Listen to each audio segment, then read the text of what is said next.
तो दोस्तों, आपके नए वीडियो में स्वागत है। तो आज के वीडियो का टॉपिक है NICL AO के मेंस का स्ट्रैटेजी। तो जैसे ही आपने देख चुका होगा प्रीलिम्स में आपको कैसे फॉलो करना है, जो कि मैंने बताया था 2 मॉक्स पर डे।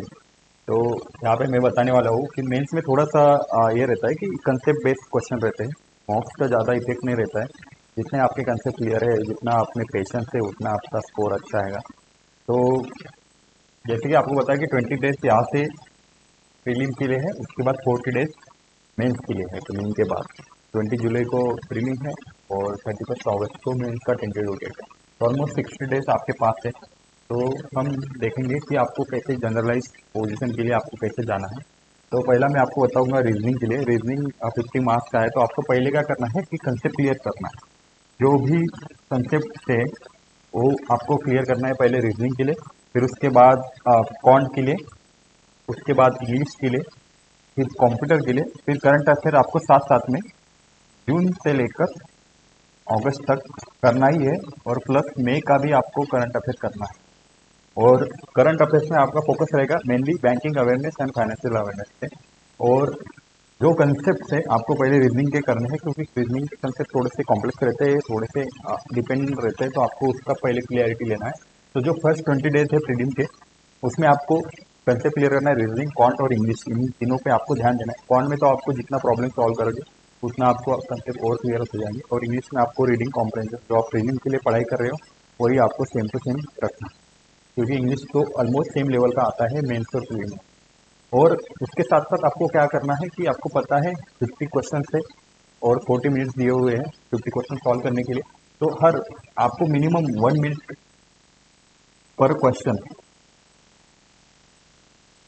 इतना आपको टारगेट रखना है कि 1 मिनट में आपका क्वेश्चन सॉल्व हो जाए। और आपको जितने भी मॉक्स दिख रहे हैं, सेक्शनल मॉक दिख रहे हैं, टेक्स्ट बुक ऑलिव बोर्ड पे 24 अड्डा 247 पे, उस पे सेक्शनल मॉक देने हैं, जो है कि मेंस पे बेस है रीजनिंग और क्वांट के। इन दोनों का आपको बहुत ज़्यादा पढ़ाई करना है, क्योंकि यही टाइप ब्रेकर है। कंप्यूटर का एक PDF मैं आपको बाद में प्रोवाइड कर दूंगा 7 डेज के बाद। वो अगर आप कर लिए तो आपका कंप्यूटर में 50 में से आपको ऑलमोस्ट 35 प्लस मार्क्स तो आ ही जाएंगे। तो कंप्यूटर का आप 2-3 दिन में भी पढ़ सकते हो।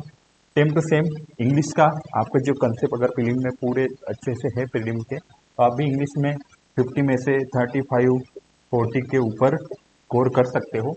मेन क्वेश्चन जो टाई ब्रेकर रहता है वो रीजनिंग और क्वांट रहता है। तो रीजनिंग और क्वांट में आपको क्या करना है, पहले कंसेप्ट क्लियर करो। 1 मिनट पर क्वेश्चन के टाइमिंग देके आपको वो क्वेश्चन सॉल्व करने हैं। और उसके बाद पूरे कंसेप्ट क्लियर करने के बाद सेक्शनल मॉक्स या टोटल मॉक्स आपको देने हैं, जो कि आपको टेक्स्ट बुक या ऑलिव बोर्ड पे मिल जाएंगे। तो यही फॉलो करना है। इस 20 डेज में आपको कंसेप्ट क्लियर करना है और अगले 40 डेज को आप में डेली आपको ऑलमोस्ट 20 क्वेश्चन रीजनिंग के, 20 क्वेश्चन क्वांट के, मेंस के आपको करना है। तो ये अगर फॉलो करोगे, और करंट अफेयर आपको साथ साथ में डेली वीकली जैसे भी आपको ये रहे फिजिबल हो वैसे देते रहना है। तो ऑलमोस्ट आपको पूरे 60 डेज में इसके ऑलमोस्ट 500 प्लस क्वेश्चन करने हैं। सेम विथ क्वांट 500 प्लस, जो कि मेंस लेवल के रहेंगे।